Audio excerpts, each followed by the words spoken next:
Assalamualaikum warahmatullahi wabarakatuh. Halo teman-teman semuanya, berjumpa kembali dalam channel anissa.sna_sharing. Pada video kali ini, saya akan berbagi terkait dengan logika matematika dalam hal menentukan bentuk ekuivalen. Oke, silakan ditonton terus dan disimak ya. Teman-teman semuanya, adakah yang masih ingat terkait dengan bentuk ekuivalen? Pernyataan majemuk memiliki nilai yang sama atau yang disebut juga dengan ekuivalen. Notasi ekuivalen sendiri dalam logika matematika adalah garis 3 atau sama dengan dan ditambah satu garis lagi. Nah, apakah sudah siap untuk belajar terkait dengan bentuk ekuivalen?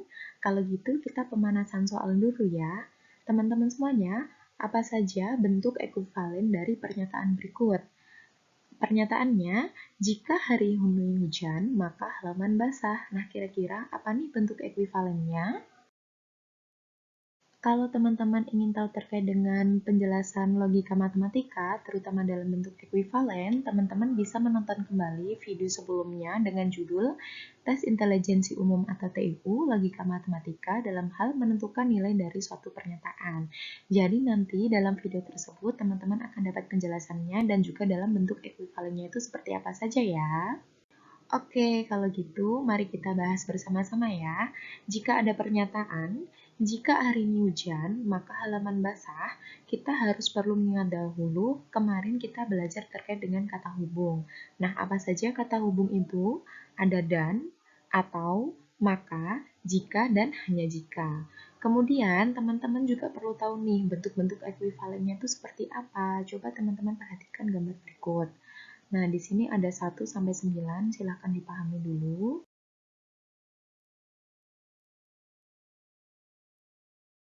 Selanjutnya, selain dari 9 bentuk ekuivalen tadi, ternyata masih banyak lagi ya teman-teman semuanya bentuk ekuivalen. Kalian dapat melihatnya pada gambar berikut, kalau ini lebih ke kata hubung dan juga atau. Oke, selanjutnya kita ke pembahasan.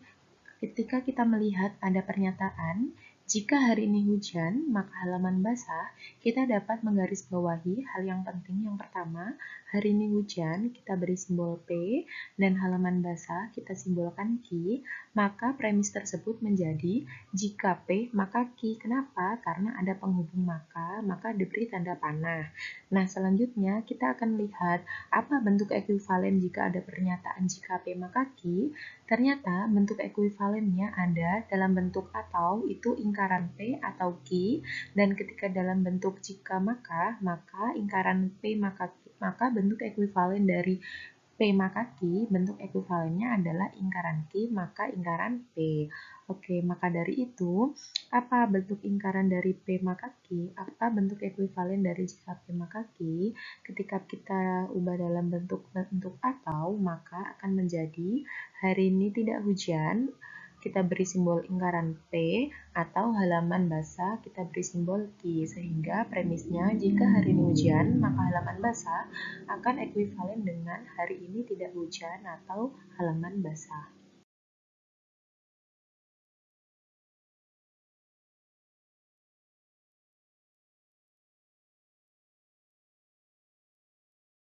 Nah, untuk cara yang kedua, ketika ada pernyataan jika hari ini hujan, maka halaman basah. Hari ini hujan kita simbolkan P dan halaman basah kita ibaratkan Q.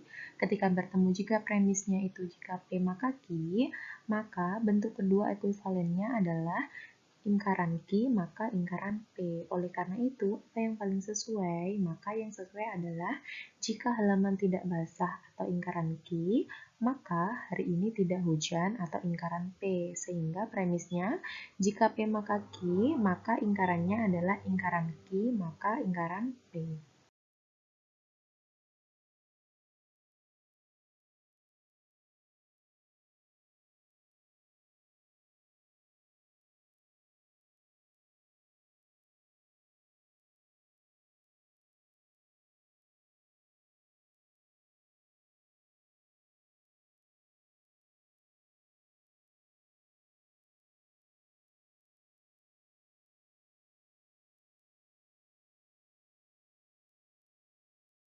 Nah, selanjutnya kita bisa lanjut ke latihan soal. Kira-kira gas atau siap nih? Oke, langsung saja ya. Pernyataan, jika Lulu juara debat bahasa Inggris, maka ibu memberi hadiah laptop baru akan ekuivalen dengan A.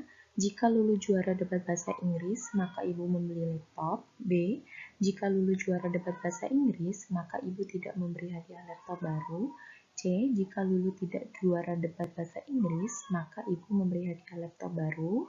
D. Jika Lulu tidak juara debat bahasa Inggris, maka ibu tidak memberi hadiah laptop baru. E. Jika ibu tidak memberi hadiah laptop baru, maka Lulu tidak juara debat bahasa Inggris. Nah, silakan teman-teman semuanya kira-kira jawabannya apa? Oke, kalau gitu kita bahas.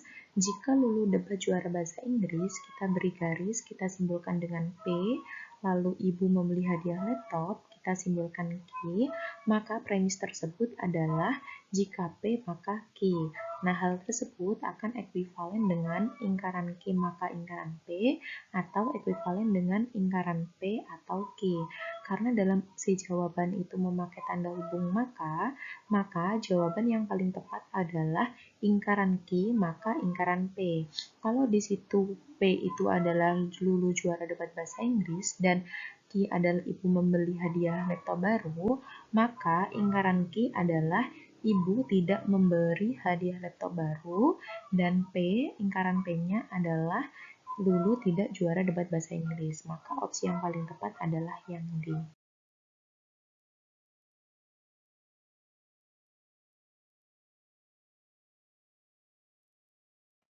Kita lanjut soal nomor 2. Pernyataan jika Zahra bekerja sebagai dosen, maka Zahra tidak bekerja di rumah sakit akan ekuivalen dengan A. Jika Zahra bekerja sebagai dosen, maka Zahra tidak bekerja di rumah sakit. B. Jika Zahra bekerja di rumah sakit, maka Zahra tidak bekerja sebagai dosen. C. Jika Zahra tidak bekerja sebagai dosen, maka Zahra tidak bekerja di rumah sakit. D.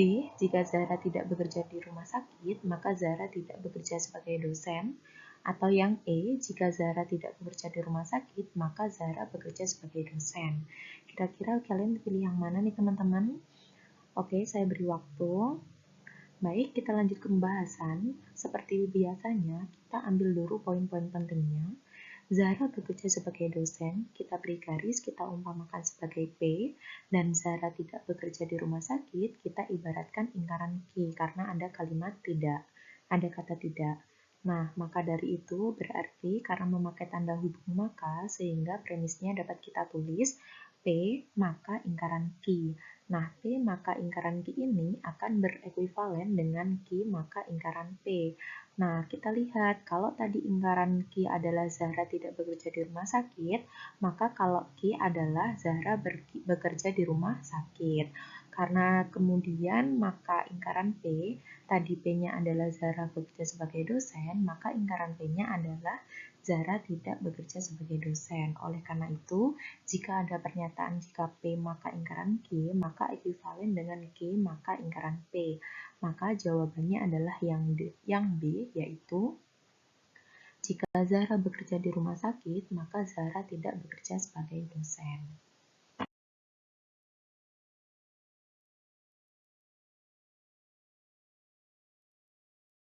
Kita lanjut soal nomor 3. Pernyataan jika Luffy membeli pulau pribadi, maka Luffy memiliki harta berlimpah ekuivalen dengan A. Luffy tidak membeli pulau pribadi atau Luffy memiliki harta berlimpah. B. Luffy membeli pulau pribadi dan Luffy memiliki harta berlimpah. C. Luffy memiliki harta berlimpah dan Luffy membeli pulau pribadi. Opsi D. Luffy tidak membeli pulau atau Luffy tidak memiliki harta berlimpah. Atau yang E, Luffy tidak memiliki harta berlimpah dan Luffy membeli pulau baru. Nah, kira-kira yang mana nih teman-teman jawabannya? Oke, kita lihat.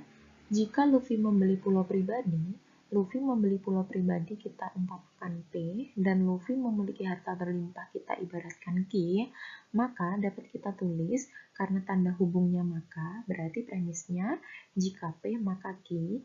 Kemudian kita lihat dulu opsinya. Dalam opsi menggunakan tanda hubung atau dan juga tanda hubung dan, sehingga paling memungkinkan adalah kita menggunakan ekuivalen dalam bentuk atau, sehingga ekuivalen dari P maka Q adalah ingkaran P atau Q. Jadi jawabannya yang A. Kenapa? Karena Luffy tidak memiliki pulau pribadi itu adalah lingkaran P, atau Luffy memiliki harta berlimpah itu adalah Q, sehingga jawabannya yang A.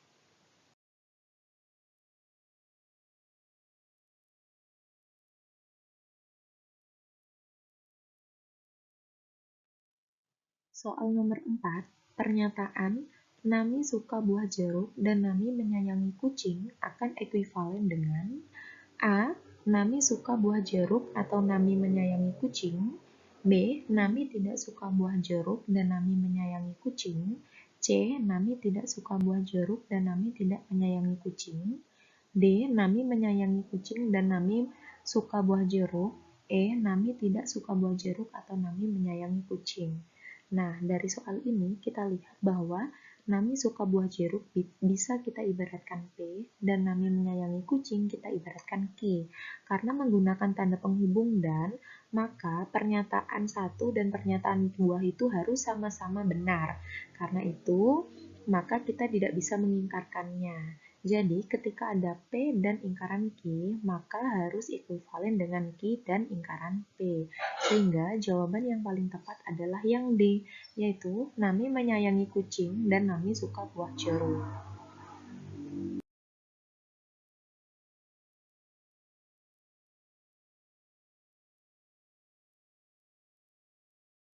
Oke, kita lanjut soal nomor 5. Sebelumnya maaf ya teman-teman semuanya karena di rumah memang banyak suara hewan gitu ya. Oke, kita lanjut soal nomor 5. Pernyataan jika Sanji suka makan Pernyataan 5, jika Sanji suka memasak, maka Zoro tidak suka bermain di dapur, akan ekuivalen dengan A. Jika Zoro suka bermain di dapur, maka Sanji tidak suka memasak. B. Jika Sanji suka memasak, maka Zoro suka bermain di dapur. C. Jika Zoro tidak suka bermain di dapur, maka Sanji suka memasak. D. Jika Sanji suka bermain di dapur, maka Zoro suka memasak. Atau yang E. Jika Sanji tidak suka bermain di dapur, maka Zoro suka memasak. Silakan teman-teman cari jawabannya. Oke, kalau sudah, kita lihat Sanji suka memasak, kita ibaratkan Ki, terus kemudian Zoro tidak suka bermain di dapur, kita ibaratkan lingkaran P. Kita coba balik ya, karena di sini tidak suka memasak, maka lingkaran P. Nah, berarti premisnya dapat kita tulis Ki maka lingkaran P. Kalau ada premis Ki maka lingkaran P, dia akan ekuivalen dengan P maka lingkaran Q.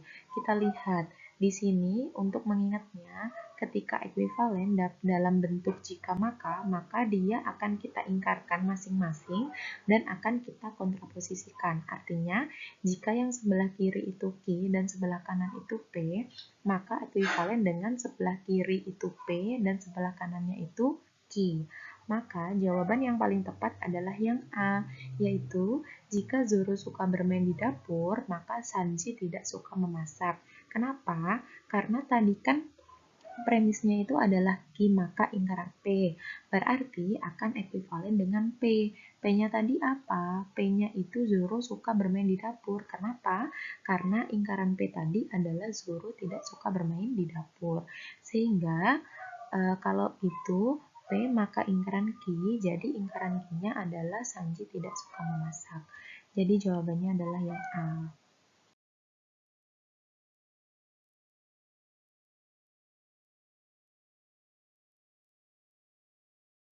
Oke, sekian dulu video dari saya. Semoga bermanfaat. Sampai jumpa di video selanjutnya.